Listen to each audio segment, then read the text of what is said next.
ಆತ್ಮೀಯ H16 news ಅರ್ಥ ದೇಶ ನಮಗೆ ಸ್ವಾಗತ. ನಾನು ನಿಮ್ಮವ MI ಅಥವಾ ಮಲ್ಲಪ್ಪ ಜೋತಾರ. ಆತ್ಮೀಯರೇ, ಗುರ್ಲಾಪುರ್ ಅಂದ ತಕ್ಷಣ ಇವತ್ತೆಲ್ಲ ನಮ್ಮ ಕಣ್ಮುಂದೆ ಬರೋದು ಮೊದಲಿಗೆ ನಮ್ಮ ಶಶಿಕಾಂತ್ ಗುರೂಜಿ ಅಥವಾ ಪಡಸಲಿಗೆ ಗುರೂಜಿ, ಇನ್ನೊಬ್ಬರು ಚೋನಪ್ಪ ಪೂಜಾರಿ ಅವರು, ಅದ್ರ ಜೊತೆಗೆ ಇನ್ನೂ ಅನೇಕರು ನಮ್ಮ ಕಣ್ಮುಂದೆ ಬಂದು ನಿಲ್ತಾ ಇದ್ದಾರೆ. ಇವತ್ತು ರೈತರು ಇವ್ರನ್ನ ನಂಬ್ತಾ ಇದ್ದಾರೆ.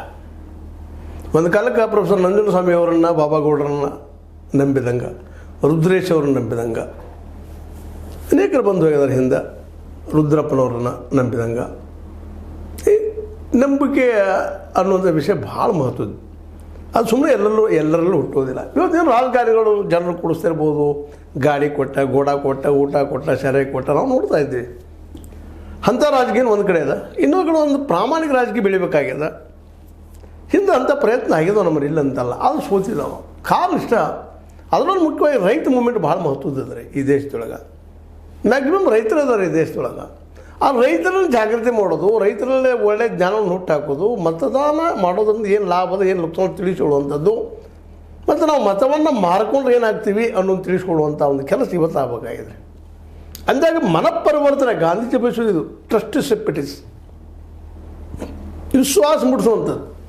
ಆ ದಿಶೆಯಲ್ಲೇ ನಮ್ಮ ಶಶಿಕಾಂತ್ ಗುರೂಜಿಯವರು ಜೊತೆಗೆ ಚೋನಪ್ಪ ಇನ್ನುಳಿದವರೆಲ್ಲ ಕುಡ್ಕೊಂಡು ಮಾಡಿದರೆ ಒಂದು ಹೊಸ ರೀತಿಯ ರಾಜಕೀಯ ನಮ್ಮ ದೇಶದಲ್ಲೇ, ಅದು ನಮ್ಮ ನಾಡಿನ ಮೊದಲು ಕರ್ನಾಟಕದಲ್ಲೇ ಮತ್ತು ಬೆಳಗಾವಿ ಜಿಲ್ಲೆಯಲ್ಲಿ ಹುಟ್ಟಬಹುದೇನು ಅಂತ. ಈಗಾಗಲೇ DCC ಬ್ಯಾಂಕ್ ನೆಲಗಟ್ಟಿನಲ್ಲಿ ಎಲ್ಲರ ರಾಜಕಾರಣಿಗಳು ನೋಡಿದ್ವಿ ನಾವು. ಬೆಳಗಾವಿ ಜಿಲ್ಲೆ ರಾಜಕಾರಣಿ ಎಲ್ಲರೂ ನೋಡಿದ್ವಿ. ಕತ್ತಿಯವರು ಇರ್ಬೋದು, ಜಾರಕಿಹೊಳಿ ಇರ್ಬೋದು, ಜೊಲ್ಲೆಯವರು ಇರ್ಬೋದು, ಬೆಳಗಾವಿ ಸೊಕೋಲ್ಡ್ ಪಟ್ಟಣವ್ರು ಇರ್ಬೋದು, ಎಲ್ಲ ನಾಯಕರು ನೋಡಿದ್ವಿ. ರೈತರ ಹೆಸರ ಉಳಿದಿಂದ ಹೇಳೋ ಅವಶ್ಯಕತೆ ಇಲ್ಲ. ಅದು ನಿಜವಾಗಿಯೂ ರೈತರ ಕೆಲಸವನ್ನು ಮಾಡ್ತಾ ಇದ್ದಾರೆ ಅಂದ್ರೆ ವಿಚಾರ ಮಾಡಿದಾಗ DCC ಬ್ಯಾಂಕ್ ಒಂದು ಬಡ್ಡಿ ಆಡೋ ಕೇಂದ್ರನೂ ಮಾಡ್ಕೊಂಡಿದ್ದಾರೆ. ದುಡ್ಡು ಹಾಕೋದು, ಬಡ್ಡಿ ವಸೂಲು ಮಾಡ್ಕೊಳ್ಳೋದು, ಇಂಡಸ್ಟ್ರಿಗಳಿಗೆ ಅಲ್ಲಿ ಕೊಡೋದು, ದುಡ್ಡು ವಸೂಲು ಮಾಡೋದು, ದುಡ್ಡು ಕೊಡಿಸೋದು, 6,000 ಕೋಟಿ 10,000 ಕೋಟಿ ಮಾಡಿದ್ವಿ ಅಂತ ಹೇಳೋದು. ಇದು ಮೇನ್. ಮತ್ತು ರೈತರು ಒಂದಿಷ್ಟು ಕೊಟ್ಟಂಗೆ ಮಾಡೋದು, ಬೆಳೆ ಸಾಲ ಒಂದಿಷ್ಟು ಕೊಟ್ಟಂಗೆ ಮಾಡಿ ಉಳಿದು ತಮ್ಮ ಡೆವಲಪ್ಮೆಂಟ್ ಮಾಡ್ಕೊಂಡು ಅಲ್ಲೇ ಅದು ಹಾನಿ ಆಗೋದು ನೋಡ್ಕೊಂಡು ಹೋಗುವಂಥ ಒಂದು ಬುದ್ಧಿವಂತಿಕೆ ಕೆಲಸ ಮಾಡ್ತಾಯಿದ್ದಾರೆ. ಇವತ್ತು ಜೊಲ್ಲೆಯವರು ಅದನ್ನು ಮಾಡ್ತಾಯಿದ್ದಾರೆ. ನಾವು ಅದನ್ನು 10,000 ಕೋಟಿ ಮಾಡ್ತೀವಿ, 5 ವರ್ಷದಲ್ಲಿ 20,000 ಕೋಟಿ ಮಾಡ್ತೀವಿ ಅಂತ ಹೇಳಿ ಕೊಡ್ತಾಯಿದ್ದಾರೆ. ಅವರು ನಮ್ಮ ಬಾಲಚಂದ್ರ ಜಾರಕಿಹೊಳಿ ಅವರು ಮಾಡ್ತಾಯಿದ್ದಾರೆ.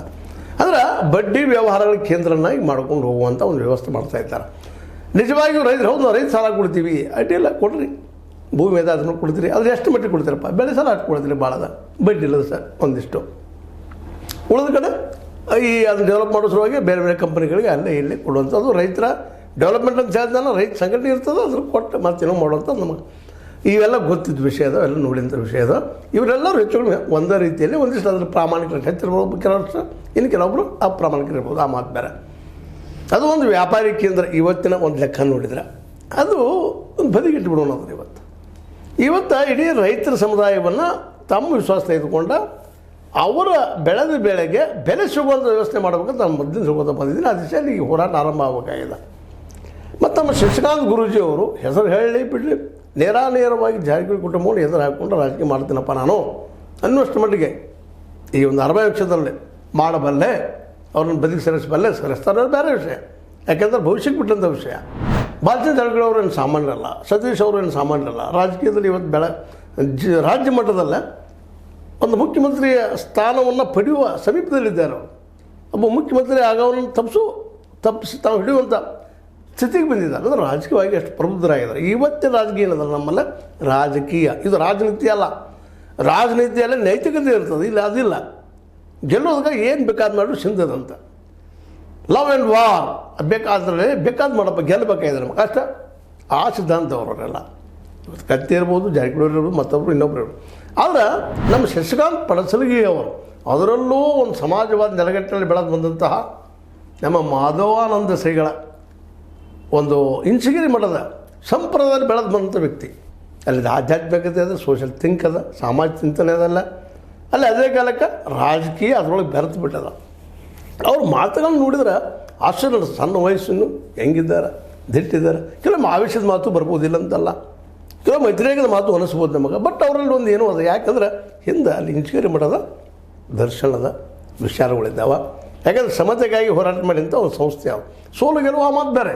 ಯಾಕೆ ಈ ದೇಶದಲ್ಲೇ ಸಮತಾವಾದ ಅಂತ ಇಡೀ ವಿಶ್ವದಲ್ಲೇ ಅದು ಕಮ್ಯುನಿಸಮ್ ಸೋತು ಹೋಗ್ಯದ. ಅದರ ಮೂಲ ದ್ರವ್ಯ ಸಮಾನತೆ ಬಯಸುವಂಥದ್ದು. ಸ್ವತಂತ್ರವಾದ ಮೀಡಿಯಾಗೆ ಬೇಕಾಗಿರುವುದು ಸ್ವತಂತ್ರ ಧ್ವನಿ. ಆ ಸ್ವತಂತ್ರ ಧ್ವನಿ ಉಳಿಸಲು ನೀವು ಮಾಡಬೇಕಾದದ್ದು ಇಷ್ಟೇ. ಅದೇನಪ್ಪಾ ಅಂತಂತಂದ್ರೆ ನಿಮ್ಮ ಕೈಲಾದಷ್ಟು ಸಹಾಯ ಈ ಚಾನಲ್ಗೆ ಮಾಡಿ ಹಾಗೂ ನಿಮ್ಮ ಧ್ವನಿಯನ್ನು ಕಾಪಾಡಿಕೊಳ್ಳಿ.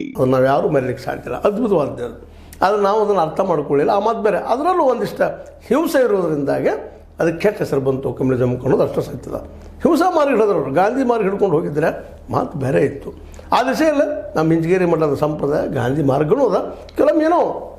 ಕೆಲವಷ್ಟು ಹೆಸರು ಕೆಡಿಸ್ಕೊಂಡು ಬಿಡೋದು, ಕೆಡಿಸೋಂಥ ಪ್ರಯತ್ನ ಅವ್ರ ವಿರೋಧಿಗಳು ಮಾಡಿರ್ಬೋದು, ಇಲ್ಲ ಅಂತಲ್ಲ. ಅದೇನೂ ಇರಲಿ. ಇವತ್ತು ನಮ್ಮ ಶಶಿಕಾಂತ್ ಪಡಸಲಿಗೆ ಜೊತೆಗೆ ಚುನಾಪನಂತವ್ರು ಇನ್ನೊಂದು ಕೆಲವು ಜನ ಅವ್ರಿಗೆ ಬೆನ್ನು ಹತ್ತಿದ್ದಾರೆ. ಮತ್ತು ರೈತರವರು ನಂಬ್ತಾ ಇದ್ದಾರೆ. ಅದಕ್ಕೆ ಸಾಕ್ಷಿನ ಗುರುರಾಪ ಮೂಮೆಂಟ್ ಸರ್ಕಾರವನ್ನು ತಮ್ಮ ಬಾಗಿಲಿಗೆ ತಂದು 3,300 ಮಾಡಿಕೊಳ್ಳೋ ಸಣ್ಣ ವಿಷಯ ಅಲ್ಲ, ಅದು ಅಸಾಧಾರಣ. ಹಾಗಂತ ಹೇಳಿದ್ರೆ ದೊಡ್ಡ ಸಾಧನೆ ಅಂತೂ ಅಲ್ಲ. ಇದು ಅಲ್ಪಕಾಲಿನ ತೃಪ್ತಿ ಪಡುವಂಥದ್ದು. ಆದರೆ ಇದರಲ್ಲಿ ಇವರೊಂದು ಶಕ್ತಿ ಅದನ್ನು ತೋರಿಸುವಂಥದ್ದು. ಪಡಸಲಿಗೆ ಅವರಲ್ಲಿ ಶಕ್ತಿ ಅದ, ಶಶಿಕಾಂತ್ ಅವರಲ್ಲಿ ಶಕ್ತಿ ಅದ, ಚೋನಪ್ಪನವರಲ್ಲಿ ಶಕ್ತಿ ಅದ. ಜನರು ಕುಡಿಸ್ಬಲ್ರು, ಜನರ ಹತ್ತಿರ ಹೋಗ್ಬೋದು, ರೈತರನ್ನು ಎಬ್ಬಿಸ್ಬಲ್ರು, ರೈತರ ಜೊತೆ ಮಾತಾಡಬಲ್ರು, ರೈತರ ಮನಸ್ಸನ್ನು ಪರಿವರ್ತನೆ ಮಾಡಬಲ್ರು. ಈ ಶಕ್ತಿ ಅವರಲ್ಲದ. ಅದನ್ನು ಕ್ರೋಢೀಕರಣ ಮಾಡ್ಕೋಬೇಕಾದ್ರೆ ಇವತ್ತೊಂದು ರೈತರಲ್ಲಿ ದೊಡ್ಡ ದೋಷ ಏನಪ್ಪ ಅಂತಂದ್ರೆ ಒಡಕುಗಳು. ನಾನಾ ಶ್ರೇಷ್ಠಪ್ಪ ಅನ್ನುವಂಥ ಮಾತು, ನನಗಿಂತ ಹೆಚ್ಚಿನ ಯಾರಿಲ್ಲ ಅನ್ನುವಂಥ ಮಾತು. ಹಿಂದೆ ಇದೇ ಕಾಲಕ್ಕೆ ಸೋತಿದ್ದು ಪ್ರೊಫೆಸರ್ ನಂಜುಂಡಸ್ವಾಮಿ ಅವರಿಗೆ ಮತ್ತು ನಮ್ಮ ಬಾಬಾಗೌಡ ನನಗೆ ಬಂದಂಥ ಮತಭೇದ, ನಾ ಶ್ರೇಷ್ಠ ಅನ್ನೋದು ಕೊಲ್ಯಾಪ್ಸ್ ಆಯಿತು ಅನ್ನೋದು ನಾವು ಮರಿಬಾರ್ದಿಲ್ಲ. ಅಂಥ ಅನೇಕ ಮೂಮೆಂಟ್ಸ್ ನಮ್ಮನ್ನು ಸತ್ತೋಗ್ಬಿಟ್ಟಿದ್ವು ರೈತರಲ್ಲಿ. ಮತ್ತು ಉತ್ತರ ಭಾರತದಲ್ಲಿ ಆಯ್ತು ಮೊನ್ನೆ ಹರಿಯಾಣ ಮತ್ತು ಪಂಜಾಬ್, ಅದೇ ಕಾಲಕ್ಕೆ ಈ ಒಂದು ಪಶ್ಚಿಮ ಉತ್ತರ ಪ್ರದೇಶದ ರೈತರು ಎಲ್ಲರೂ ಕುಡ್ಕೊಂಡು ಗಟ್ಟಿಯಾಗಿ ನಿಂತಿದೆ. ರಾಜಕೀಯ ಬೇಡ, ರಾಜಕೀಯ ಯಾಕೆ ಬೇಡ್ರಿ ನಾ ಕೇಳ್ತೀನಿ. ಇವತ್ತು ರಾಜನೀತಿ ಬೇಕು, ರಾಜಕೀಯ ಬೇಡ. ನಾ ಹೇಳೋದಿದ್ರೆ ದುಡ್ಡು ಹಂಚಿ ಆಯ್ಕೆ ಮಾಡಿಕೊಂಡು ಅಧಿಕಾರ ಹಿಡ್ಕೊಳ್ಳೋದು ಮತ್ತು ದುಡ್ಡು ಗಳಿಸೋದು ಬೇಡ ನಮಗೆ. ರಾಜನೀತಿ ಬೇಕು ರೀ. ನೀತಿ ಅಲ್ಲಿ ಬಂದು ಧರ್ಮ ಬಂತವು. ಧರ್ಮ ನೀತಿ ಬೇರೆ ಅಲ್ಲ. ಒಳ್ಳೇದು ಹೇಳುವಂಥ ಪ್ಲೇಟೋ ಅರಿಸ್ಟಾಟಲ್ ಹೇಳ್ತಾನೆ. ಅರಿಸ್ಟಾಟಲ್ ಮತ್ತು ಪ್ಲೇಟೋ, ಅದರಲ್ಲಿ ಪ್ಲೇಟೋ ಅರಿಸ್ಟಾಟಲ್ ಗುರು ಸ್ಪಷ್ಟವಾಗಿ ಹೇಳ್ತಾನೆ. ಈ ರಾಜಕೀಯ ಮಾಡೋರ ವಿಶೇಷವಾಗಿ ಬ್ರಹ್ಮಚಾರಿಗಳಿರಬೇಕು, ಮದುವೆ ಆಗಿರಬಾರದು ಅಂತೇಳಿ. ಆ ದಿಶೆಯಲ್ಲಿ ನೋಡಿದಾಗ ನಮ್ಮ ಪಡಸಲಿಗೆ ಅವರು ಇನ್ನೂ ಯುವಕರು ಜೊತೆಗೆ ಬ್ರಹ್ಮಚಾರಿಗಳು ಹೌದು, ಜೊತೆಗೆ ಹೋರಾಟಗಾರರು ಇದ್ದಾರೆ. ರೈತರ ನೋವುಗಳನ್ನ ಅರ್ಥ ಮಾಡ್ಕೊಂಡ್ರೆ ನಾವು ಸಂಘಟನೆ ಮಾಡೋದು ಸಣ್ಣದಲ್ಲ. ಅಷ್ಟು ದೊಡ್ಡ ಸಂಘಟನೆಯನ್ನು ಗುರುರಾಪುರ ಸೆಂಟ್ರ್ ಮಾಡ್ಕೊಂಡು ಮಾಡಿದ್ದು ಹುಡುಗಾಟ ಅಲ್ಲ, ಇಡೀ ರಾಜ್ಯದವ್ರಿಗೆ ನೋಡುವಂಗೆ ಮಾಡಿದರು. ಈ ದಿಶೆಯಲ್ಲಿ ಅವರು ಇವತ್ತಿನ ಹೋರಾಟವನ್ನು ಇವತ್ತೇನೋ ಒಂದು ಕ್ಷೇತ್ರಕ್ಕೆ ಅವ್ರನ್ನ ಮಾತಾಡಿದರು, ನಮ್ಮ ಮನೆಗೆ ಕಳಿಸ್ಬಲ್ಲೆ ಅನ್ನುವಂಥದ್ದು. ಅದನ್ನು ನಾವು ಇವತ್ತು ಹೇಳ್ತಾ ಇರೋದು. ಇಂಥವ್ರು ನಾಡಿನ ತುಂಬ ಇದ್ದಾರೆ. ಇವರು ವಿರೋಧವಾದ ಮೂಮೆಂಟ್ ರಾಜನೀತಿಯನ್ನು ಮಾಡಬೇಕಾಗಿದೆ. ನಿಮ್ಮಲ್ಲಿ ಅವತ್ತು ಬಂದಂಥವ್ರು ತಾವು ಬುತ್ತಿ ಕಟ್ಕೊಂಡು ಬಂದಂಥವ್ರು ಸ್ವತಃ ಅಲ್ಲಿಯೇ ಕೂಡಿದಂಥ ರೈತರು ಇಡೀ ಲಕ್ಷಾಂತರ ಜನಕ್ಕೆ ಊಟ ಹಾಕಿದವರು. ಪಾಪ ಶಶಿಕಾಂತ್ ಪಡಸಲೆಯವರಿಗಾಯ್ತು ಅಥವಾ ನಮ್ಮ ಚುನಪ್ಪನವ್ರಿಗಾಯ್ತು ಆ ಶಕ್ತಿ ಎಲ್ಲದ. ಜನ ಕೂಡಿಸ್ಕೊಟ್ರು, ರೈತರು ಕೂಡಿಸ್ಕೊಟ್ರು. ರೈತ ಮೂಮೆಂಟ್ ಅದು, ಜನಸಾಮಾನ್ಯರ ಮೂಮೆಂಟ್ ಅದು. ಅದನ್ನು ಮಾಡುವಂಥ ಶಕ್ತಿ ನಿಮ್ಮಲ್ಲಿ ಬಂದದ. ಇದರರ್ಥ ನಿಮಗೆ ಈ ನಾಡಿನ ಜನರ ನಾಡಿ ಮಿಡಿದು ಗೊತ್ತದ. ಇವತ್ತು ನೀವು ಮಾಡಬೇಕಾದ ಕೆಲಸ ಜಾಗೃತಿ ಮಾಡುವಂಥದ್ದು, ಒಂದು ಹೊಸ ರಾಜನೀತಿಯನ್ನು ಹುಟ್ಟಾಕುವಂಥದ್ದು. ಕೆಲವೊಂದಿಷ್ಟು ಆಗಿಲ್ಲ ಕೆಲಸಗಳು, ಅವುಗಳನ್ನು ಪೂರ್ತಿ ಮಾಡುವಂಥದ್ದು. ಜೊತೆಗೆ 224 ಕ್ಷೇತ್ರಗಳಲ್ಲೂ ಸಹ ಜಾಗೃತಿ ಮೂಡಿಸಿ ರೈತರು ಒಂದು ಮಾಡುವಂಥದ್ದು, ಒಗ್ಗಟ್ಟು ಮಾಡುವಂಥದ್ದು. ಇದನ್ನು ಇವತ್ತು ಭಾಳ ಅವಶ್ಯದ ಮಾಡುವಂಥದ್ದು. ಎಲ್ಲೇ ಅರಬಾವಿಲಿ ಅವ್ರು ಗೆಲ್ತಾರೋ ಸೋಲ್ತಾರೋ, ಯಾಕೆಂತಂದ್ರೆ ಎದುರಾಳಿಗಳು ಇವ್ರು ತಿಳ್ಕೊಂಡಷ್ಟು ಈಸಿ ಇಲ್ಲ. ಹಾಗಂತೇಳಿ ಅಸಾಧ್ಯವೂ ಅಲ್ಲ. ಯಾಕಪ್ಪ ಅಂತಂದ್ರೆ ಜನಮಾನಸದಲ್ಲಿ ಇವತ್ತು ಬದಲಾವಣೆ ಬೇಕಾಗಿದ್ದಿಲ್ಲ ಅಂತಲ್ಲ, ಆದರೆ ನಂಬುದು ಯಾರನ್ನ ಅಂತ. ಆ ನಂಬಿಕೆಗೆ ಯಾರ ವ್ಯಕ್ತಿ ಇವತ್ತು ಶಶಿಕಾಂತ್ ಪಡಸಲಿಗೆ ಅವ್ರದ್ದು ನಾವು ಸ್ಪಷ್ಟವಾಗಿ ಹೇಳಬೇಕಾಗಿದೆ. ಯಾಕಂದ್ರೆ ಅವರಲ್ಲಿ ಯಾವುದೇ ಬೇಡಿಕೆ ಇಲ್ಲ. ಜನರಿಗೆ ಒಳ್ಳೇದು ಮಾಡಬೇಕು, ರೈತರಿಗೆ ಒಳ್ಳೇದು ಮಾಡಬೇಕು, ಜನಸಾಮಾನ್ಯರಿಗೆ ಒಳ್ಳೇದು ಮಾಡಬೇಕು. ಮತ್ತು ಅಷ್ಟು ವಿನೀತತೆ ಅದ, ಗೌರವ ಅದ, ಸಮಾಜ ಬಗ್ಗೆ ಗೌರವ ಅದ, ಹಿರಿಯರ ಬಗ್ಗೆ ಗೌರವ ಅದ.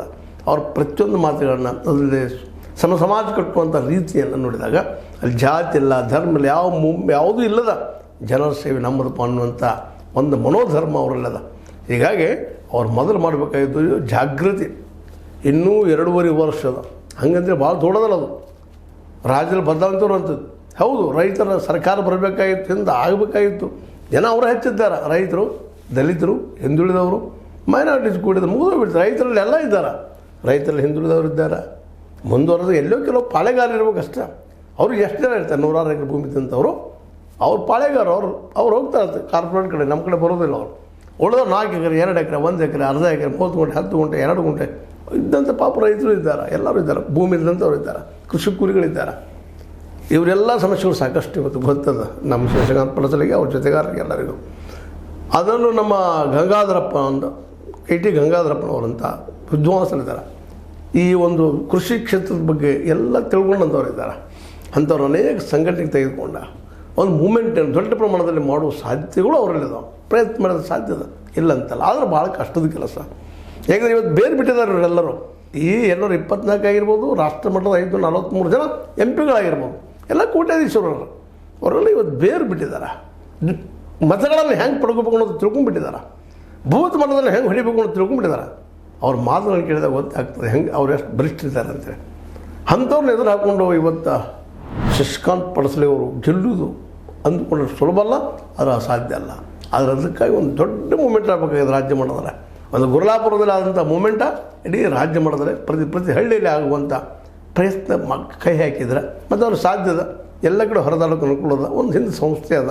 ಅದರಲ್ಲೂ ಸಮತಾವಾದದ ವಿಚಾರದಲ್ಲೇ ಲೋಹ್ಯಾವಾದ ನೆಲಗಟ್ಟಿನಲ್ಲ, ಸಮಾಜ ಕಟ್ಟುವಲ್ಲ, ನಮ್ಮ ಮಾಧವಾನಂದರ ವಿಚಾರಗಳ ನೆಲಗಟ್ಟಿನಲ್ಲ ಇಡೀ ರಾಜ್ಯ ತುಂಬ ಹಿಂದೆ ಅವ್ರು ಪ್ರಯತ್ನ ಮಾಡಿದ್ದಾರೆ. ಮಾಧವಾನಂದ ಸ್ವಾಮೀಜಿಯವರು ಆ ಪ್ರಯತ್ನ ಇನ್ನಷ್ಟು ಮುಂದುವರೆದು ಇಡೀ ರಾಜ್ಯವ್ಯಾಪಿಯಾಗಿ ದೊಡ್ಡದಾಗಿ ಬೆಳೆದಕ್ಕೆ ಇವತ್ತಿನ ಯಂಗ್ ಜನ್ರೇಷನ್ ಎದ್ದು ಬರಬೇಕಾಗಿದೆ. ನಮ್ಮ ಹತ್ರ ಕತ್ತಿ ಹೇಳ್ತೀವಿ ಕೂತ್ಕೊಂಡು, ಆದರೆ ಎದ್ದು ಅಡ್ಡಾಡ್ಲಿಕ್ಕೆ ಆಗಲಿಕ್ಕೆ ಆಗ್ತಾಯಿಲ್ಲ. ಯಾಕೆಂದರೆ ವಯಸ್ಸು ನಮ್ಮನ್ನು ಹಿಡಿದು ನಿಲ್ತಾ ಇದೆ.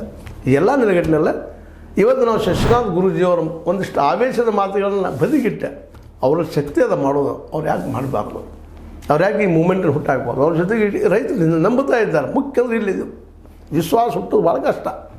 ಜನ ನಂಬುವುದಿಲ್ಲ ರೀ ಮೊದಲನೇದಾಗೆ. ಅದಕ್ಕಾಗಿ ಇವತ್ತು ದುಡ್ಡಿಗೆ ತಮ್ಮ ಮತಗಳನ್ನು ಮಾರ್ಕೊಳ್ಳೋಂಥ ಅನಿವಾರ್ಯತೆ ಅವ್ರಿಗೆ ಬಂದಿರ್ತದೆ. ಯಾರು ಬಂದರು ಅವರ ರೀ, ಎಲ್ಲರೂ ಅವರ ಯಾರು ಇವ್ರು ಬಿಟ್ಟು ಮತ್ತು ಅವರು ಇರ್ತಾರೆ ಬಂದುಗಳ. ಈಗ ನಾವು ನೋಡಿರಿ ಒಂದು ಲಾಸ್ಟ್ ಉದಾಹರಣೆ ಕೊಟ್ಬಿಡ್ತೀವಿ ನಿಮ್ಗೆ. ಮೋದಿ ಅವರು ವಿರೋಧ ಮಾಡ್ಕೊಂಡು ಕರ್ನಾಟಕದಲ್ಲಿ ಸಿದ್ದರಾಮಯ್ಯ ಅಂತ ಅಂತೀವಿ, ಮನುಷ್ಯರು ಗ್ಯಾರಂಟಿ ಕೊಟ್ಟರು. ಬಟ್ ಇವತ್ತು ಕುರ್ಚಿಗೆ ಬಡದಾಡ್ತಾ ಇದ್ದಾರಲ್ರಿ. ಇದನ್ನು ನೋಡಿದಾಗ ಇವರು ಅವ್ರಾಗತ್ತೀರಪ್ಪ ಸ್ವಲ್ಪ ಭ್ರಷ್ಟಾಚಾರ ಕಡಿಮೆ ಹೆಚ್ಚು ಒಂದು ರೀತಿ ಐತಿ ಹೋಗೇ ಇಲ್ಲ, ಬೆಲೆ ಏರಿಕೆ ಐತಿ. ಹೀಗಾಗಿ ಯಾವ ಕಾಂಗ್ರೆಸ್ ಒಂದು BJP ಒಂದು ಹೊಸದೊಂದು ಮೂಮೆಂಟ್ ಸ್ಟಾರ್ಟ್ ಆಗಬೇಕಾಗಿದೆ. ಅದಕ್ಕೆ ಯಾಕೆ ನಮ್ಮ ಶಶಿಕಾಂತ್ ಗುರೂಜಿಯವರು, ಅವ್ರ ಜೊತೆಗಾರರು ಚೋನಪ್ಪ ಪೂಜಾರ್ ಇನ್ನೂ ಅನೇಕರು ಇದ್ದಾರೆ. ಅವ್ರಿಗೆ ಗೊತ್ತದ. ಯಾಕಂದ್ರೆ ಅಷ್ಟು ಜನರು ಕೂಡಿಸ್ತಾರಪ್ಪ ಅಂದ್ರೆ ಹುಡುಗಾಟ ಅನ್ನೋದು. ಅವರೆಲ್ಲ ಅದನ್ನು ಈ ಒಂದು ದಿಶೆಯಲ್ಲಿ ಮೂಮೆಂಟ್ ಮಾಡಿದರೆ ನಿಶ್ಚಿತವಾಗಿಯೂ ಕರ್ನಾಟಕದಲ್ಲಿ ಒಂದು ಹೊಸ ರಾಜಕೀಯ ಶಕ್ತಿ ಉದಯ ಆಗೋದಕ್ಕೆ ಕಾರಣ ಆಗ್ಬೋದು. ಇದೊಂದು ಆಸೆ ಅಷ್ಟೇ. ಯಾಕಂದರೆ ಕನಸು ಭಾಳ ಕಾಣ್ತಾ ಇರ್ತೀವಿ, ಆದರೆ ಕನಸು ವಾಸ್ತವ ಯಾವುದು ಭಾಳ ಕಷ್ಟ ಅಂತ ಹೇಳ್ತಾ ಮತ್ತೊಮ್ಮೆ ನಾವು ಶಶಿಕಾಂತ್ ಗುರೂಜಿ ಮತ್ತು ಅವ್ರ ಸಂಗಡಿಗರು ಚೋನಪ್ಪ ಪೂಜಾರಿ ಅಂತವ್ರಿಗೆಲ್ಲ ರಿಕ್ವೆಸ್ಟ್ ಮಾಡೋದೇನಪ್ಪ ಅಂದ್ರೆ ನೀವು ರಾಜನೀತಿಯನ್ನು ಮಾಡಲಿಕ್ಕೆ ಮುಂದೆ ನಿಮ್ಮ ಜೊತೆ ಜನ ತಾನಾಗಿ ಬರ್ತಾರೆ. ಮನೆ ಕುಡಿದ್ರಲ್ಲ ಗುರುಲಾಪುರದಲ್ಲಿ ಯಾವ ಪ್ರಮಾಣದಲ್ಲಿ ಕಾರಣ ನೀವು ಪ್ರಾಮಾಣಿಕರಂತೇಳಿ. ಇದು ಇವತ್ತಿನ ಚರ್ಚೆ. ಇದು ಎಷ್ಟು ಮಟ್ಟಿಗೆ ಲೈಕ್ ಅದು ಗೊತ್ತಿಲ್ಲ. ಲೈಕ್ ಮಾಡಿ, ಶೇರ್ ಮಾಡಿ, ಕಮೆಂಟ್ ಮಾಡೋ ಜೊತೆಗೆ ಸಬ್ಸ್ಕ್ರೈಬ್ ನಿಲ್ಲಿಸ್ಬಿಡ್ರಿ. H60 ನ್ಯೂಸ್ ಇದು ಸತ್ಯದ ಕೈಗಿನಲ್ಲಿ ವಂದನೆಗಳು.